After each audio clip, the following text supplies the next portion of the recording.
Hello everyone, welcome to the new lecture. In the last lecture we have discussed IR instrumentation applications. In this lecture we are going to discuss chromatography. So let us know something about chromatography. What is chromatography? Why it is useful for us? So chromatography is a very simple technique which is used to separate, identify and purify the components of a sample or a mixture. This is simply called as chromatography. So if you observe, there are different types of chromatography techniques. Let us see them.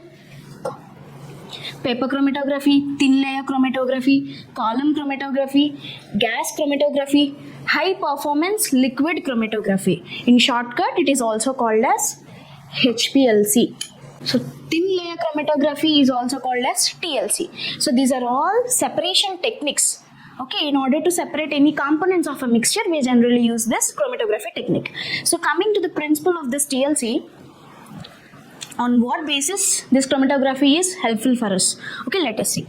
This chromatography works on the principle that different substances in a mixture move at different speeds. So each component of a mixture can move with different speed. One component can move fast, another component can move slowly. So based on the rate of their speeds through a medium, how strongly they are attracted to it. So based on the attraction to a medium and the rates, at what rate they are moving. Okay, based on this principle, we can simply identify the components of a mixture. So see, there are, for any chromatography technique, there are two phases. Very, very important. First one is stationary phase. Second one is mobile phase. So stationary phase means which is stable, which is not moving. That phase is simply called as stationary phase. Coming to the second phase, mobile phase, which is moving, which is not stable. See, the material that stays still, like paper or a gel, which is not moving, just like a liquid. Okay, such kind of phase is called as stationary phase. Coming to the mobile phase, the substance that moves like a liquid or gas is simply called as mobile phase. These are the two phases of any chromatography technique. So coming to TLC, there are two phases. One is stationary, one is mobile phase. I'll discuss about it. Now, each part of the mixture interacts differently with these two phases. So if I take a sample, definitely this sample reacts differently with stationary phase and mobile phase. If a substance sticks more to the stationary phase, it moves slowly. So, if the sample is having more affinity towards the stationary phase, it just stays with it only. It won't move, just like mobile phase. Coming to the next point, if it prefers the mobile phase, that means if the sample has more preference, is giving more preference towards mobile phase, it is likely to move, just like mobile phase. See, it moves faster. So this is all about the stationary phase and mobile phases in chromatography technique. So these are the types, some main types of chromatography techniques. Paper chromatography, thin layer chromatography, column chromatography, gas chromatography, HPLC, high performance liquid chromatography. But in our syllabus, only paper chromatography, thin layer chromatography and HPLC are there. Only three techniques are included in our syllabus. So in this lecture, I will explain thin layer chromatography, TLC.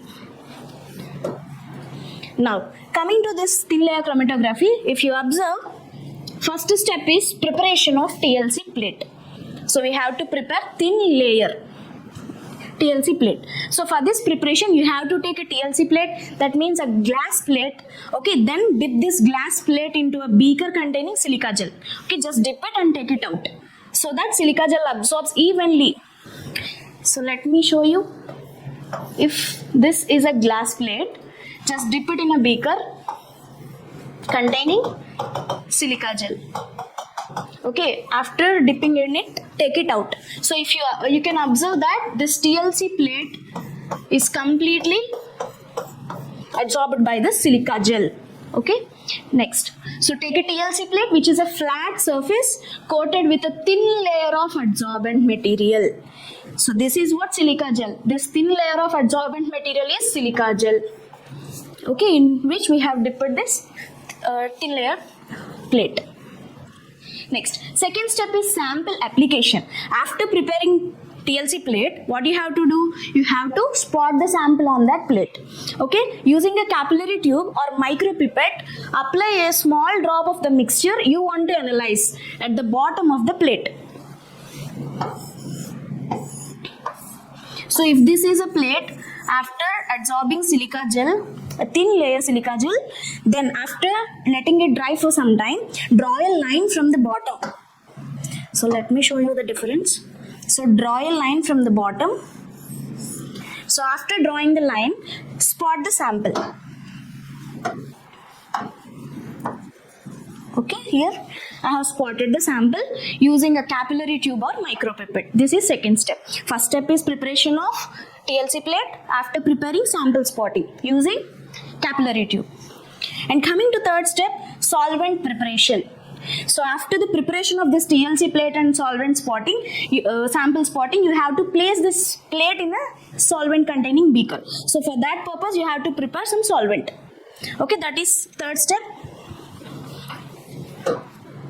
So next step is chamber setup.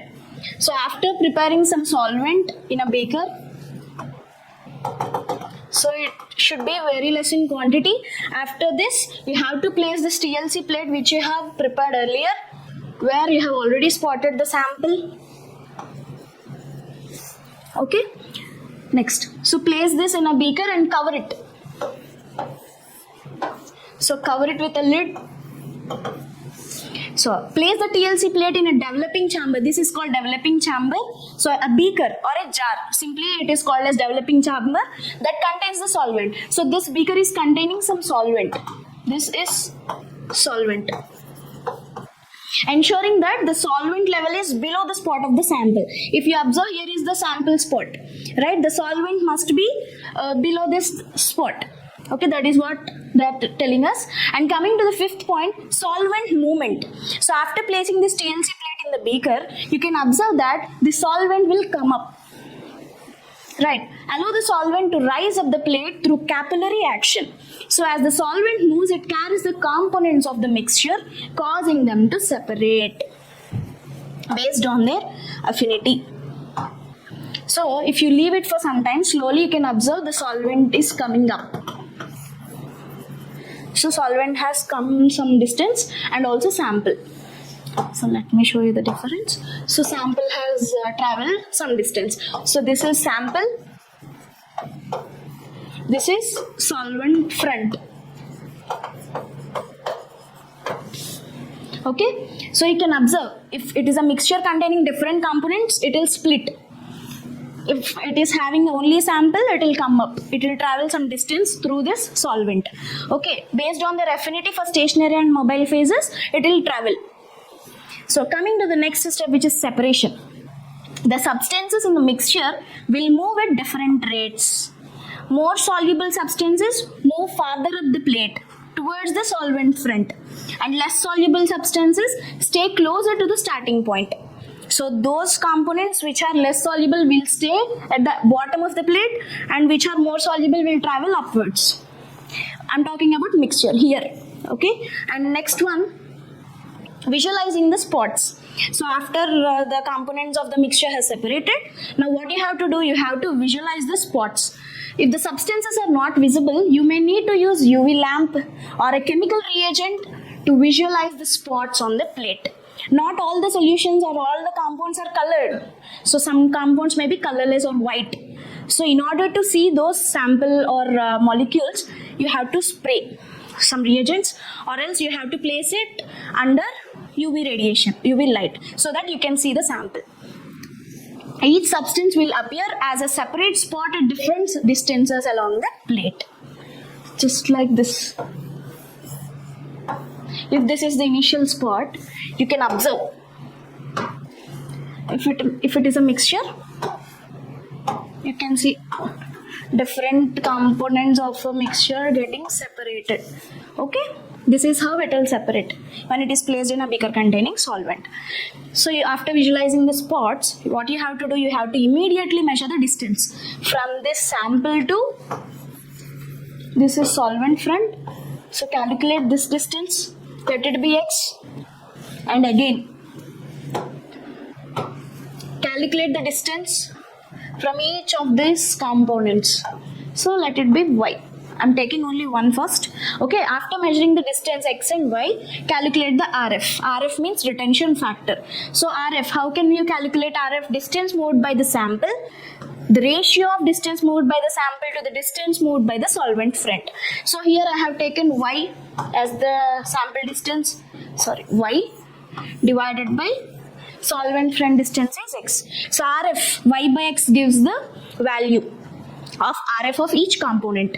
So what you have to do after calculating the RF? So you should observe that the RF value will always be less than 1. Okay?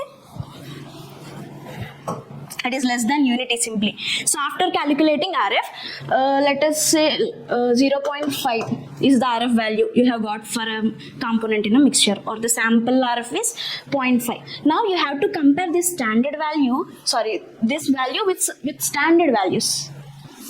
Okay, in the sample also, what is the solvent that you have used for this, what is the mobile phase that you have used for this. Okay, so you have to compare this value with the standard values in order to identify the component of a mixture.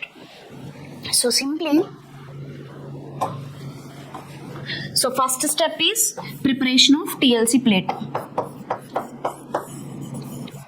Second step is sample spotting. So here silica gel is absorbed, which is a thin layer. It should be even. So silica gel, TLC plate, and next sample spotting.